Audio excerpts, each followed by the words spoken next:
So guys, আমাদের দেখো এই ছোট্ট একটা গন্ধরাজ লেবুর গাছে কত গন্ধরাজ লেবু হয়েছে। তো আমি লেবু নেব না, নিচ্ছি লেবুর পাতা। তো এখন খাবো আম মাখা।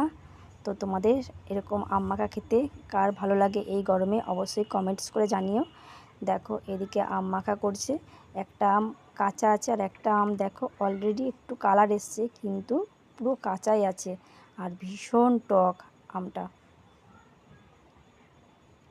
তো যাই হোক, ওর আম মাখাটা আম কুড়ানো দেখো প্রায় হয়েই এসছে। তো এবার মাখা করবে। তো যে কোনো মাখাতেই গন্ধরাজ লেবুর পাতা, কাঁচা লঙ্কা বাটা দিলে তো স্বাদটা একটু অন্যরকমই লাগে, আর তার মধ্যে আম মাখাতে কাসুন্দি না দিলে ভালোই লাগে না।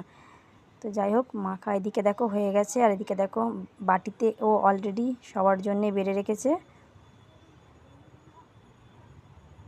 একটু খেয়ে দেখছে আগে কীরকম টেস্টি হয়েছে, দেখে মনে হচ্ছে দারুণ হয়েছে। যাই হোক, এবার আমি খেয়ে দেখি। কালার মিলে গেছে। ওহ, দারুণ টেস্টি হয়েছে, দারুণ দারুণ। কে কে খেতে পছন্দ করো বলো বন্ধুরা, কে কে খেতে পছন্দ করো আম মাখা? ওহ, দারুণ হয়েছে। যা গরম পড়েছে তার মধ্যেই আম মাখা, ও অসাম, দারুণ।